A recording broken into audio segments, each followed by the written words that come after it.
Bom, pessoal, a gente vai começar a estudar um pouco sobre a morfologia do aparelho urinário. Lembrando que esse assunto vocês podem estudar no capítulo 19 do nosso livro-texto, que é o livro de Histologia Básica do Junqueira e Carneiro.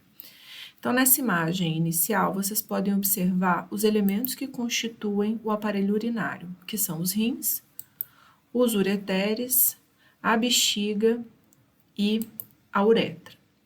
A gente vai começar o estudo do aparelho, dando ênfase na estrutura do rim.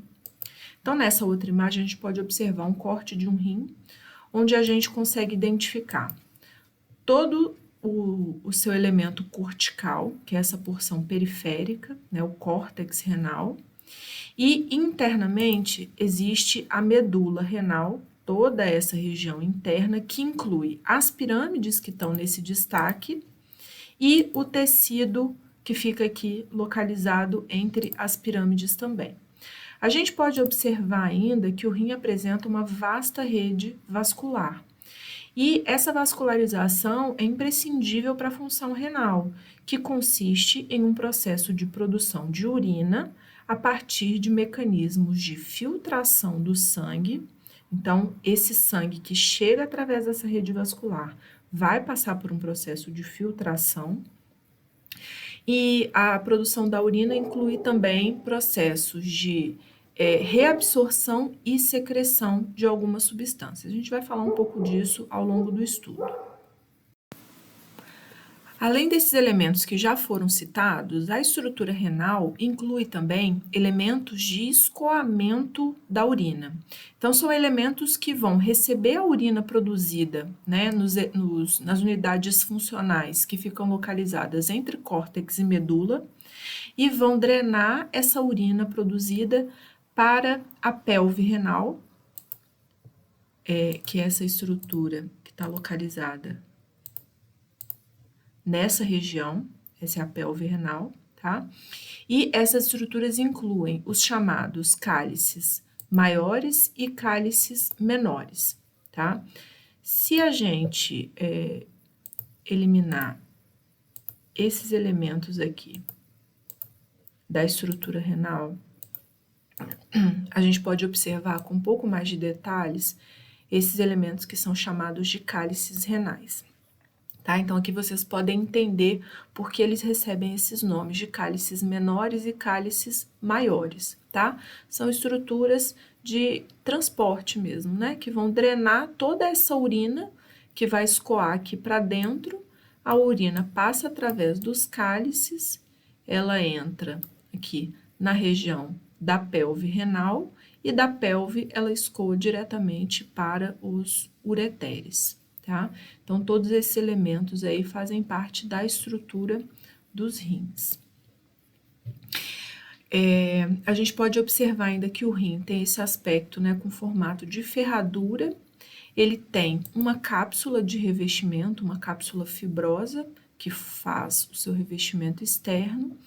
E através dessa região central aqui, dessa região mediana, que é chamada de hilo, é por onde passam os vasos sanguíneos, que são a artéria renal e veia renal, é por onde sai também a pelve renal e a sua conexão com o ureter, e por onde passam os vasos linfáticos e a inervação do tecido também, tá? Então, aqui vocês podem dar mais uma olhadinha no aspecto dessas estruturas. Então, a gente vai estudar com um pouco mais de detalhes a estrutura histológica que constitui tanto o córtex quanto a medula renal.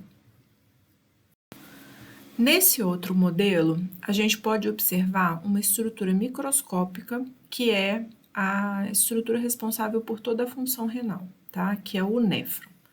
O néfron inclui essa estrutura arredondada, que é chamada de corpúsculo renal, que inclui essa cápsula de revestimento externo, que vocês estão vendo aqui, tá? Essa cápsula externa, que está indicada pelo número 7, inclui esses vasos capilares em formato de alça, que são os capilares glomerulares ou o glomérulo renal, tá? Então, esse conjunto é chamado de corpúsculo renal. Vocês podem ver que esses vasos né? Esses capilares glomerulares, né? O sangue chega aqui através desse vaso de entrada, que é uma arteríola aferente, e o sangue que passa aqui dentro sai desses capilares através dessa arteríola de saída, que é a arteríola eferente. Vocês podem observar ainda que o corpúsculo renal, ele tem um espaço que é delimitado por essa cápsula, tá? Então, todo o material que escoa para fora desses vasos sanguíneos entra no espaço delimitado pela cápsula, esse espaço capsular. E aí, essa estrutura do corpúsculo renal, ela está diretamente conectada com esse túbulo, que está indicado pelo número 8, que é o túbulo contorcido proximal. Então, tudo que for filtrado e que passar aqui para dentro do espaço da cápsula, todos os elementos que saem desses capilares glomerulares e entra aqui dentro do espaço delimitado aqui do corpúsculo, escoa para dentro desse túbulo contorcido proximal. Então, entra aqui o filtrado inicial produzido aqui na estrutura do corpúsculo. O túbulo contorcido proximal, ele é seguido aqui pela estrutura com formato de alça, que é essa porção aqui, que é a alça de Henle, e a alça de Henle fica diretamente conectada com essa outra porção, que também recebe o nome de túbulo, só que aqui é um túbulo contorcido distal, tá? Essa porção de túbulo contorcido distal transporta todo o material líquido que está circulando aqui dentro para um túbulo coletor e para um ducto coletor. E é a partir desse sistema que esse material vai ser transportado para os cálices menores, depois para os cálices maiores, para a pelve, depois para o ureter, tá? Vocês podem observar ainda que existe uma rede de vasos, que são esses vasos capilares que ficam aqui ao redor das estruturas dos túbulos e da alça de Henle.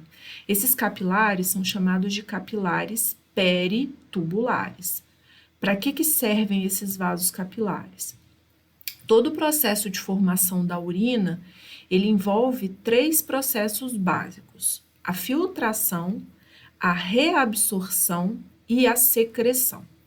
A filtração é a etapa que acontece aqui, no corpúsculo renal, tá? A filtração é a filtração do sangue que está passando aqui dentro dos capilares glomerulares.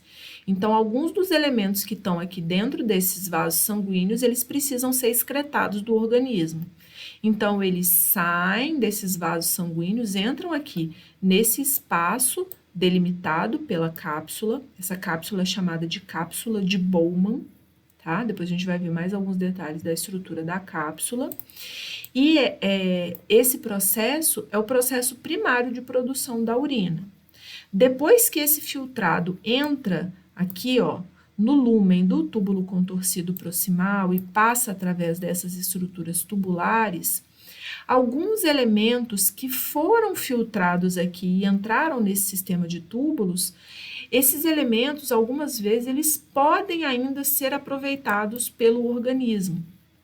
Nesses casos, essas substâncias são reabsorvidas pelo organismo. Como que essas substâncias são reabsorvidas? Elas são transportadas pelas células da parede desse sistema de túbulos e alça, tá? Então, essas células da parede desses elementos, elas reabsorvem esse material e transportam esse material para esses capilares peritubulares. Então, a reabsorção funciona como se fosse um processo de reciclagem de elementos que foram filtrados, mas que, na verdade, o organismo ainda pode aproveitar, né? Então, são substâncias que ainda são úteis para o organismo. Por exemplo, a glicose. A glicose, se ela for filtrada aqui, a glicose pode ser aproveitada pelo organismo. Se o organismo não utilizar a glicose naquele momento, ela pode ser armazenada. Então, não faz sentido excretar a glicose na urina num organismo saudável, tá? Então, se a glicose entrar aqui no filtrado, se ela for eliminada aqui no processo de filtração, passar para o espaço da cápsula, entrar nos túbulos contorcidos, ela vai ser reabsorvida, porque o organismo pode utilizar essa glicose. Então, ela volta para esse sistema circulatório aqui que está ao redor dos túbulos e da alça de Henle. Então, isso é reabsorção. Por outro lado, existem algumas substâncias que às vezes deveriam ter sido eliminadas aqui na filtração, mas por algum motivo não foram. E essas substâncias saem no sangue, que passa aqui para a arteríola de saída, para a arteríola eferente, mas o organismo, na verdade, deveria ter eliminado essas moléculas. Nesses casos, moléculas ou íons, tá, pessoal? Nesses casos, o que o organismo faz é que essas células da parede dos túbulos, da mesma forma como eu falei com vocês, elas conseguem absorver esses elementos que estão na circulação sanguínea ou até elementos que estão no tecido intersticial do rim, que seria o tecido conjuntivo que estaria aqui por fora, preenchendo os espaços, tá? Excretas metabólicos que não foram filtrados aqui. Então, essas células conseguem pegar esse material e transportar isso para dentro do filtrado. E aí, esse processo, ele é chamado de secreção. Então, a produção da urina envolve esses três processos. A filtração, que acontece exclusivamente no corpúsculo, pela filtração do sangue dos capilares glomerulares, e inclui os processos de reabsorção e secreção que acontecem ao longo desse sistema de túbulos, os túbulos contorcido proximal e distal e na alça de Henle. O túbulo coletor e o ducto coletor também contribuem para esses processos. Os detalhes da produção de urina vocês estudam nas disciplinas de fisiologia, nas bases fisiológicas, tá? Aqui é só realmente uma introdução do assunto para vocês entenderem como que funciona essa unidade estrutural do rim.